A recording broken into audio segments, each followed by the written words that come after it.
A huge win for them to climb to get one game behind the Seahawks in their division. The Chargers would fall to 5-4.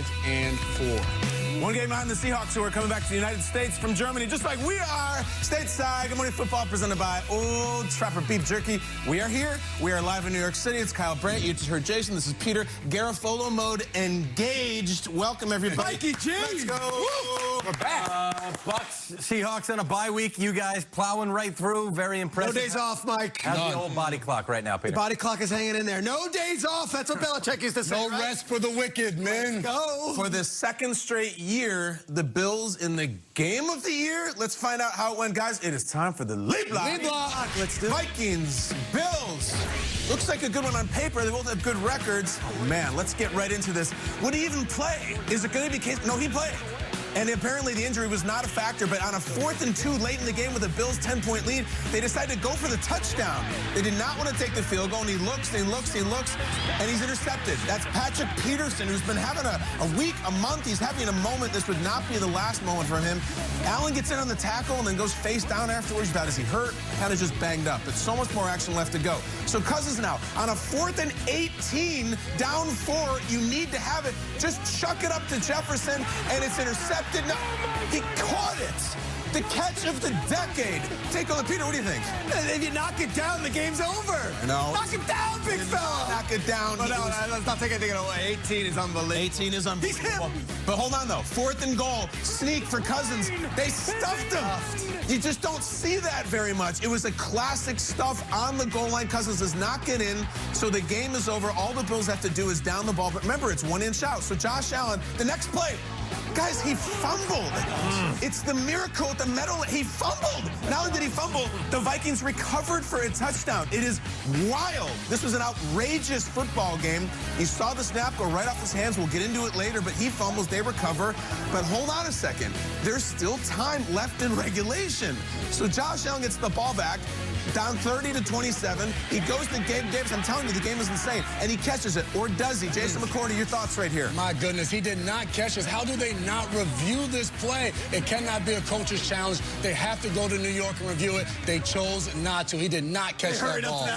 The Bills got to the line quick. They snapped the ball, and then we got Tyler Bass who kicks it, so we're going to overtime. Naturally, it's overtime, so the Bills lose the toss. The Vikings get the ball first, but hold on a second. O'Connell can't believe it. McDermott says, we're going to take this thing. It's 30-30 in overtime, and on a 3rd and 10, Cousins just keep feeding them at double coverage. Who cares? That's Justin Jefferson. 1st and goal at the 2, so this is not the new overtime rules. Just punching it for a touchdown. The game is over. Josh Allen doesn't see the ball. They get sacked. We get a field goal. The Vikings are going to go up by 3. Okay, so Josh Allen actually gets to play in overtime, and he just starts moosing his way down the field, and you're like, oh, they're going to punch it in. If they score a touchdown, it's over. But then he does this, and it's Patrick Peterson again in the end zone. That is ball game. 33-30, Vikings. Allen slams the helmet. The Bills have lost 2 in a row. The Vikings can't lose. That is a shirtless gentleman wearing chains in Western New York. That's a Kirk Cousins fan, and he has a lot of them because the Vikings cannot lose. 33-30 in overtime. A Rembrandt in Western New York. Let's hear from both quarterbacks. Josh Allen, how you feeling? Losing sucks. Sucks this way, even worse. Horrendous second half. I gotta be better. We gotta be better. It was a wild game. I think the Bills are a really good football team. They'll be playing meaningful football in January. It's a great atmosphere here. Certainly when it's a game that close, you can point to any number of plays where the game could have gone either direction, and we're thrilled to come out of here with a win. All right, so let's unpack it. The Bills are up 17 in this game. The last time the Bills lost a home game with a halftime lead of 14 or more was 1968 at War Memorial Stadium. That is just a fact. Peter, we're already saying game of the year. Vikings, Bills, get after it, buddy. It's the game of the year, and for Vikings fans, how's it feel to be on the other end of one of these, right? I feel like time and time again, the Vikings have been losing these games. They were down 17 to everybody's Super Bowl favorite, the Buffalo Bills, in the Bills building. It was less than a month ago that I came on the show and was like, hey, look, the Bills aren't losing at home this season. Like, understand that. They're not going to lose at home. So when they win games at Arrowhead, it's huge for the home field advantage in the AFC. The Vikings, though, you're talking about War Memorial Stadium. Yeah. How about Kirk Cousins looking like an entirely different player from a bygone era? This guy had 54 dropbacks yesterday, throwing the rock everywhere. Of course, we know that Jefferson is unbelievable, but I'll tell you what, the 7:06 a.m. take here for me, it's not about Jefferson being the greatest wide receiver ever. It's not about the Vikings going to the Super Bowl. It's that the offensive line in Minnesota is protecting Kirk Cousins.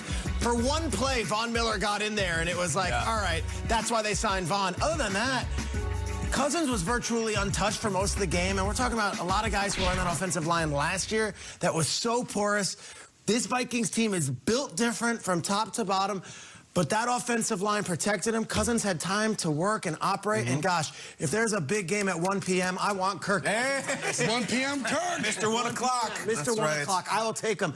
And who knows, maybe some later afternoon games and maybe even a primetime game, I'll pick him in a big spot. Vikings are for real. They're 8-1. Can't knock that comeback. 17 points on the road against the best team before the season started by everyone's measure. The fifth time this year they've come back when they've trailed in the fourth quarter. They're finding ways to win games. And you said you're not going to make this all about Justin Jefferson. Well, I am. The guy is an alien. Kirk Cousins drops back there, fourth down. He's just like, you know what? Justin Jefferson's down there somewhere. Screw it, and throws the ball up, and he somehow comes up with a ridiculous catch. But he did it all afternoon. 10 catches, 193 yards, and a touchdown. He was unbelievable. And I know the Buffalo Bills, there's no Tre'Davious White. Kaiir Elam didn't play. I don't care. Put whoever you want out there attempting to cover Justin Jefferson, and they have no shot. The route running ability, catching the ball, he does so much for this offense, and it's exciting and it's fun to watch. You see the way everybody rallies around it, and we talked about it all week going into this game. Stephon Diggs gets traded from Minnesota. They draft Justin Jefferson. My goodness, the unbelievable effort and energy that he brings and the catches that he makes, it just takes his team to another level. That level of talent, when you look at it and you're like, can they continue to win this way? Down in the fourth quarter, finding ways to win. When you got guys like Justin Jefferson who shows up in the fourth quarter and overtime, it allows you to Number one in the entire league right now? Is he that guy? How can you say he's not? 100% he is. Each and every week, he has performances like this. It's just like every time he does something, you're like, my goodness, how much better can this kid get? Peter Schrager on a group thread sent a picture of Justin Jefferson's sideways hand back, and he said, this was a catch. Yeah. Not only was it a catch, it was the catch of this Sunday and probably of the season so far. I got to focus on the Bills here because we're showing that post-game press conference from Josh Allen there. That's 2 weeks in a row where he's kind of been, Godfather, I don't know what you can act like a man. Pick him up. Come on, man. I like my Super Bowl contenders to be that team. When a game like this is happening, I'm watching, I'm saying, they're going to win. Yeah. No matter what. They're going to win. They're going to make it happen. Right now, the Bills are doing the opposite of that. They're eight points for 3 close losses this year. They're losing all the close games. They're not making the plays. They're on the wrong side of these moments that you just can't believe. Kyle, you were out of your chair reading that highlight when you read you still can't believe it that they fumbled that ball right there. So I don't know what's going on with the Bills, but, you know, I go back to the last couple of years when you're watching, let's say the Chiefs are behind big early in games, and you're saying, they're going to come back, and you just know they're going to win the game. I don't feel that way about the Bills right now. And it's kind of worrisome right now. I can't believe they fumbled that snap. I just can't believe it. I mean, it was Herm Edwards in the middle. It was incredible. They're in third place. The Dolphins look incredible. They can't lose. We'll talk about the Bills in a little bit. I love the Vikings act. I really like what they're about. And let me tell you what I mean. Last night after the game, I have this old buddy I've known for 25 years. He's in my fantasy league. His name's C-Stu. C-Stu, we call him. He's from Minneapolis, born and raised. And he texts me after the game. He says, that Vikings win is so terrible for everyone in your industry. You know, he talks to me. I go, what do you mean by that? He goes, because everyone picked the Bills to win the Super Bowl. That's the story. It's already written. It's good for you guys. And the Vikings won't go away. And they're annoying. And everyone likes when Kirk Cousins chokes. And everyone, like, eats because of that. And everyone shows rape because of that. And I'm like, I kind of know what you mean. Like, we were ready for Kirk Cousins to throw the terrible interception at the end. And then Josh Allen does the incredible thing and wins. And, like, that's good for shows. And that's good for the audience. And I just love the Vikings don't care. They don't care. They're not supposed to win that game. We're supposed to lose. And it's like, well, you lost to the Eagles. You lost to the Bills. You're fake, you're pretenders, but they didn't, and they won't go away. And we've done the jewelry thing 1,000 times, and it's that fun. they're still doing it. Peter, what did you say? They're 8-1? 8-1. 8-1. And like this, even if they had lost that game, they're talking on the broadcast, even if they lose this game, they've really showed they're for real. They didn't lose the game. And they made the plays. And in overtime, Jefferson made more plays. And it's just, the Allen thing is so fascinating because he's physically so unbelievably good. And to start overtime, he went on like 3 straight runs and was trucking linebackers. He had a 3rd down run where his shoulder pad is completely exposed. Oh, yeah. And he it's off. still lowers, and he's He's running over Eric Hendricks. And 7 yards he's dragging him. But we got some problems up top. And we got some decision making and we got some execution. And 2 straight weeks, he's like, I suck, put it on me. And it's like, that's great. And we admire that. Really no, but like we need to have the game where like you finish it. It was a wild game, though, 33-30. Peter, are you ready to say Minnesota, like, could they win the Super Bowl this year? They're in the conversation. Yeah, You see the they Eagles gotta be. tonight again. I mean, this is going to be the Eagles are they undefeated, and Minnesota's right on their heels. It's a 2-horse race in the NFC at the moment. It is really exciting. Super Bowl kicks off at what? 3 o'clock Arizona time? That's close enough to 1 o'clock, right? It's like 1 o'clock in Hawaii. Yeah, right. The sun will be out. The sun will be out. And the sun's always out for the man that we call the rap sheet. Let's get the latest from around the league, our own.